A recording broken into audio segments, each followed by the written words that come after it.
नमस्कार, चला मराठी शिकूया या माझ्या यूट्यूब चॅनेलच्या माध्यमातून आज आपण इयत्ता 6वी सुलभ भारती या पाठ्यपुस्तकातील कविता नंबर 12 चंद्रावरची शाळा या कवितेवरील संपूर्ण स्वाध्याय पाहणार आहोत. तर व्हिडिओ स्किप न करता शेवटपर्यंत जरूर पहा आणि चॅनेलला नवीनच असाल तर सबस्क्राईबही अवश्य करा. चला पाहूया पहिला प्रश्न. तर मी या प्रत्येक प्रश्नाचं उत्तर कवितेमध्ये टिक करून देणार आहे. प्रश्न 1. एका वाक्यात उत्तरे लिहा. चंद्रावरची शाळा कोणत्या शतकात भरेल? चंद्रावरची शाळा 21व्या शतकात भरेल. 21व्या शतकात. 1 नंबर. पाहूया पुढील प्रश्न. चंद्रावरच्या शाळेत जाताना कशाचे ओझे नसेल? चंद्रावरच्या शाळेत जाताना पाठीवरती दप्तराचे ओझे नसेल. ही प्रश्न पाहूया. चंद्रावरच्या शाळेत कशाची कटकट राहणार नाही? चंद्रावरच्या शाळेत भाजी पोळीच्या डब्याची कटकट राहणार नाही. पहा, आपण इथे प्रश्नाचा क्रमांक इथे लिहित आहे. पुढील प्रश्न. चंद्रावरच्या शाळेत अभ्यास कसा करावा लागेल? चंद्रावरच्या शाळेत फक्त बटणे दाबून अभ्यास करावा लागेल. पहा, इथे कवितेच्या लाईन्स आहेत, परंतु आपल्याला योग्य स्वरूपातच उत्तर लिहायचं आहे. आता आपण प्रश्न क्रमांक 2 पाहत आहोत.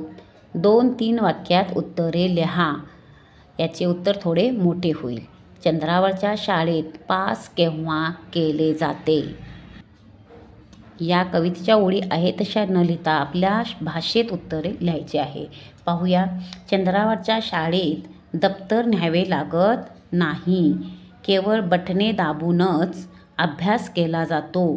त्यामुळे चंद्रावर पोचलात की पास झालात असे समजा. तर या पद्धतीने या कडव्यामध्ये उत्तर आहे, तर तुमच्या भाषेत हे उत्तर लिहायचे आहे. मोठा 1 अ नंबरचा उत्तर आहे.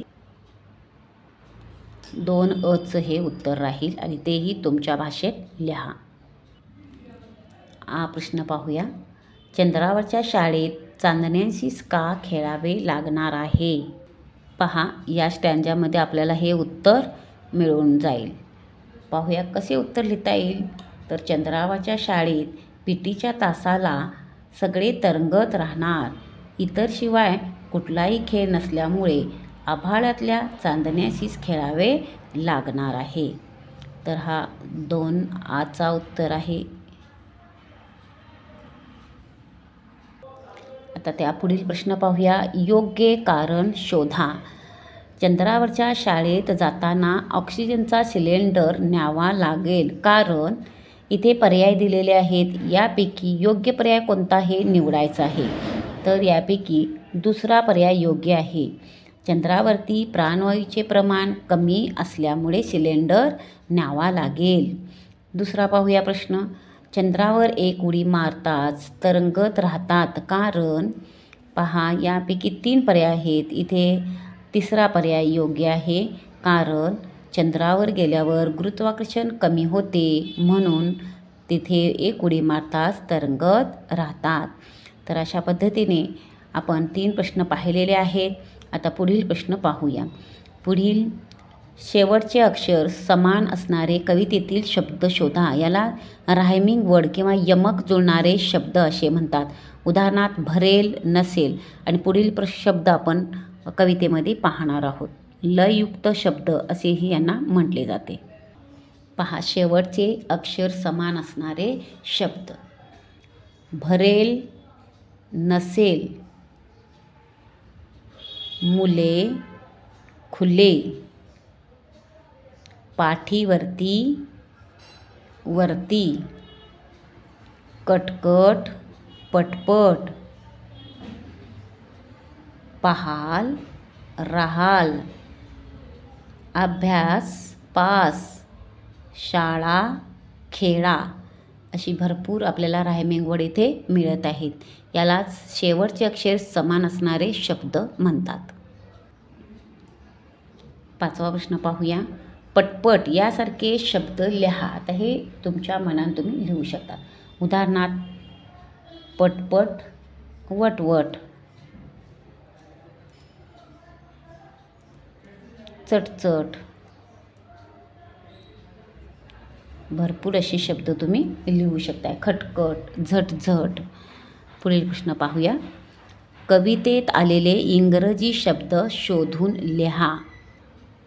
पहा इंग्रजी शब्द कोणकोणते आलेले आहेत. यान, मी सर्कल करते पहा. यान, सिलेंडर, ऑक्सिजन, पिटी, पास आणि बटन. ही शब्द इंग्रजीमधून कवितेत आलेली आहेत. पहा आता पुढील प्रश्न हा स्वमताचा आहे, म्हणजेच तुम्हाला याचे उत्तर लिहायचे आहे. तुम्ही डब्यात रोज कोणकोणते पदार्थ नेता नावे लिहा. उदाहरणार्थ भाजी, पोळी, पराठे, वरण भात, जे काही नेता त्यांची नावं तुम्हाला इथे लिहायची आहे. 8वा प्रश्न पाहूया. कोणते पदार्थ डब्यात आणायचे नाहीत असे शिक्षक तुम्हाला वारंवार सांगतात का ते लिहा. बघा याचे उत्तर मी तोंडीत सांगते आहे. उदाहरणार्थ द्रव पदार्थ किंवा आरोग्यास घातक असणारे पदार्थ, तसेच गणवेश खराब होईल असे पदार्थ, महागडे पदार्थ किंवा बाहेरील पदार्थ आणू नयेत असे शिक्षक वर्गात सांगतात. 9वा प्रश्न पाहूया. चंद्रावरच्या शाळेत तुम्ही शिकत आहात. तुम्हाला पृथ्वीचे वर्णन करायला सांगितले आहे अशी कल्पना करा व लिहा. तर हा निबंध लेखन म्हणून तुम्ही लिहू शकताय की तुम्ही चंद्रावरच्या शाळेत आहात आणि तुम्हाला पृथ्वीचे वर्णन करायचे आहे. मग कशी दिसते चंद्रावरून पृथ्वी, कशी दिसते, तुमचे घर, शाळा यांचा शोध कसा घेतला, किंवा डोंगर, दऱ्या, नद्या कशी दिसत आहेत, समुद्र यांचे दर्शन तुम्हाला तुमच्या निबंधातून ते लिहायचे आहे. किंवा आपली चंद्रावरून आपली ही पृथ्वी सारे जहां से अच्छा अशी दिसते, ही वाक्य तुम्ही लिहू शकताय. तर तुमच्या भाषेत तुम्हाला पृथ्वीचे वर्णन करायचे आहे. तर चंद्रावरची शाळा या कवितेवरील संपूर्ण स्वाध्याय आज तुम्ही या व्हिडिओच्या माध्यमातून पाहिला आहे. कसा वाटला व्हिडिओ ते आपल्या कमेंटद्वारे जरूर कळवा. तसेच असा हा महत्त्वाचा व्हिडिओ आपल्या मित्रांपर्यंत नक्की शेअर करा. तसेच या कवितेची चाल आणि कवितेचे स्पष्टीकरण जर हवे असतील तर या व्हिडिओच्या डिस्क्रिप्शनमध्ये मी माझ्या चॅनेलची लिंक शेअर करते आहे. ती लिंक ओपन करा आणि या कवितेची चाल आणि एक्सप्लेनेशनचा व्हिडिओ नक्की पहा. पुन्हा भेटू लवकरच नेक्स्ट व्हिडिओमध्ये. धन्यवाद.